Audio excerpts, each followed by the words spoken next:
1月一日、長い花風。1月一日の夜、東洋銀行米国支店の頭取、何がし氏の社宅では、例年の通り、新春を祝う雑煮餅の宴会が開かれた。在留中はいずれも独身の下宿住まい。正月が来ても、とそ一杯飲めぬ不自由に、銀行以外の紳士も多く来会して、20人近くの大人数である。吉井といって、この社宅には、頭取の3代も変わって、もう10年近く働いているドイツ種の下女と、頭取の細君の遠い親類だとかいう諸生と、時には細君ご自身までが手伝って、目の舞うほどにせわしく給仕をしている。アメリカまで来て、こんなごちそうになれようとは、実に意外ですな。と、髭をひねっていかめしく礼を言うもあれば、奥様、これでやっとホームシックが治りました。と、ニヤニヤ笑うもあり、または、じゃあもう一杯、何しろ2年ぶりこんなお正月をしたことがないんですから、と、愚痴らしく申し訳するもある。いずれも、西洋人相手のデンナーにスープの音さする気兼ねもないと見えて、締め切った広い食堂内には、この多人数がにちゃにちゃ噛む餅の音、汁をすする音、さては、ごまめ、数の子の響き、焼き海苔の舌打ちなど、恐ろしくなり渡るにつれて、どうだ、君一つの強制、手も届かぬテーブルのこなたかなたを杯の取りやり、雑談、蛙の声のごとく湧き返っていたが、その時突然、金田はまた来ないな。ああ、ハイカラになっちゃダメだ。と、テーブルの片隅から、喧嘩の相手でも欲しそうな、酔った声が聞こえた。金田か、妙な男さね。日本料理の宴会だと言えば、顔を出したことがない。日本酒と米の飯ほど嫌いなものはないんだって言うから。米の飯が嫌い？それは全く不思議だ。やっぱり諸君の銀行におられる人か？と誰かが質問した。そうです。と答えたのは主人の頭取で、もう6、7年から米国にいるんだが、この後も一生外国にいたいと言っている。騒然たる一座の雑談は、たちまちこの奇な人物の噂に集中した。頭取はさすが老人だけに当たらず触らず。ちょっと人好きは良くないかもしらんが、ごく無口なおとなしい男で、長くいるだけアメリカの事情に通じているから、事務上には必要の人材だ。と、穏やかな批評を加えて、主杯に舌を潤した。しかしあまり交際を知らん男じゃないですか。いくら酒が嫌いでも、飯が嫌いでも、日本人のよしみとして、ことに今夜のごときは、1月一日、元旦のお正月だと、最初の酔っ払った声が不平らしく非難したが、すると、これに応じて、片隅から今までは口を出さなかった新しい声が、おもむろに、しかしまあ、そう攻撃せずと許しておきたまえ。人には意外な事情があるもんだ。僕もついこの頃まで知らなかったのだが、先生の日本酒嫌い、日本飯嫌いには深い理由があるんだ。ああ、そうか。僕はそれ以来、大いに同情を表している。一体どういうわけだ。正月の話には、ちと適当しないようだが、と彼は前置きして、ついこの間、クリスマスの2、3日前の晩のことさ、西洋人にやる神物の見立てをしてもらうには、長くいる金田君に限ると思ってね。あっちこっちとブロードウェイの商店を案内してもらった帰り、夜も遅くなるし、腹も空いたから、僕は何の気なしに、近所の品料理屋にでも行こうかと勧めると、先生は品料理はいいが、米の飯を見るのが嫌だから、というので、そのまま先生の案内で、なんとかいうフランスの料理屋に入ったのさ。ぶどう酒が好きだね、先生は。たちまちコップに2、3杯干してしまうと、少し酔ったと見えて、じっと目を据えて、半分ほど飲み残した真っ赤なぶどう酒へ電気灯の光を反射する色を見つめていたが、突然、君は両親ともご健在ですか？と聞く。妙な男だと思いながらも、大丈夫ですよ、と答えると、うつむいて、父はまだ達者ですが、母は私が学校を卒業する少し前に亡くなりました。僕は返事に困って飲みたくもない水を飲みながらその場を紛らわした。君のファザーは酒を飲まれるのですか？しばらくしてまた聞き出す。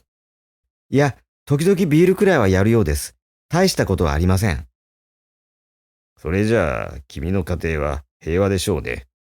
実際、酒はいかんです。僕も酒は何によらず一滴もやるまいと思っているんですが、やはり多少は遺伝ですね。しかし私は日本酒だけはどうしても口にする気がしないです。匂いを嗅いだだけでもゾッとします。なぜです？死んだ母のことを思い出すからです。酒ばかりじゃない。飯から、味噌汁から、何に限らず、日本の料理を見ると、私はすぐ死んだ母のことを思い出すのです。聞いてくださいますか？私の父は、ある人は知っていましょう。今では休職してしまいましたが、元は大神院の判事でした。維新以前の教育を受けた漢学者、漢詩人、それに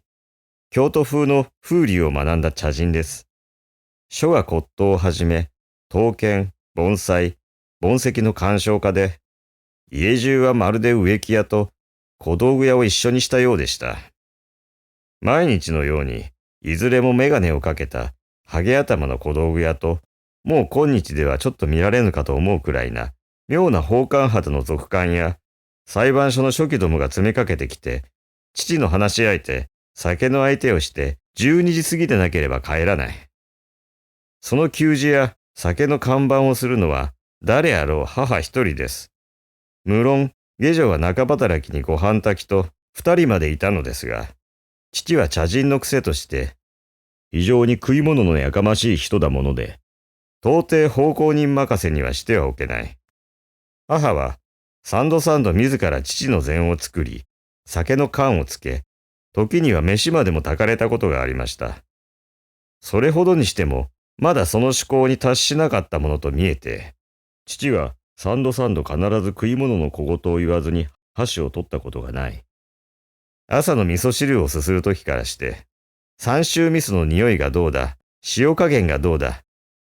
このたくあんの切り方は見られぬ。この塩辛をこんな皿に入れるトンマはない。この間買った清水焼きはどうした？また壊したのじゃないか？気をつけてくれんと困るぞ。ちょうど落語家が真似をする通り、そばで聞いていても頭痛がするほど小言を言われる。母の仕事は、各永久に賛美されない料理人の他に、ちょっと触っても壊れそうな書画骨董の注意と、盆栽の手入れで、それも時には、例の一つも言われればこそ、いつも料理と同じように、行き届かぬ手抜かりを見つけ出されては、叱られておられた。ですから、私が生まれて、第一に耳にしたものは、すなわちしわがれた父の口小言、第一に目にしたものは、いつもたすきを外したことのない母の姿で、無邪気な養親に、父というものは怖いもの、母というものは痛ましいものだという考えが、何より先に染み渡りました。私はほとんど父の膝に抱かれたことがない。時々は優しい声を作って私の名を呼ばれたこともあったのですが、猫のようにいじけてしまった私は怖くて近づき得ないのです。ことに、父の食事は前に申す通り、到底子供の口になぞ入れられる種類のものではないので、一度も膳を並べて箸を取ったこともなく、幼年から少年と時の経つに従って、私は自然と父に対する親愛の情が疎くなるのみか、その反対に、父なる者は暴悪不道な鬼のように思われ、それにつれて、母上は無論私の感ずるほどではなかったかもしれないが、とにかく父が憎さの私の目だけには、世の中に何一つ慰みもなく、楽しみもなく暮らしておられるように見えた。こういう境遇からこういう潜入の感想を得て、私はやがて中学校に進み、円満な家庭の様や無邪気な子供の生活を映した英語の読本、それから当時の雑誌や何やらを読んでいくと、ラブだとかホームだとかいう文字の多く見られる西洋の思想が実に激しく私の心をついたのです。同時に我が父の口にせられる孔子の教えだの武士道などというものは人生幸福の敵であるという極端な反抗の精神がいつとはなしに固く胸中に基礎を築き上げてしまった。で、年とともに、ちょっとした日常の談話にも、父とは意見が合わなくなりましたから、中学を出て、高等の専門学校に入学するとともに、私は親元を去って寄宿舎に入り、折々は母を訪問して帰る道すがら、自分は3年の後、卒業したなら、父と別れて、自分一個の新家庭を作り、母を生じて愉快に食事をしてみよう、と、よくそんなことを考えていましたが、ああ人生の夢のごとしで、私の卒業する年の冬、母上はあの世に行かれた。何でも夜明け近くから急に大雪が降り出した晩のことで、父は近頃買い入れた松の盆栽を庭の敷石に出しておいたので、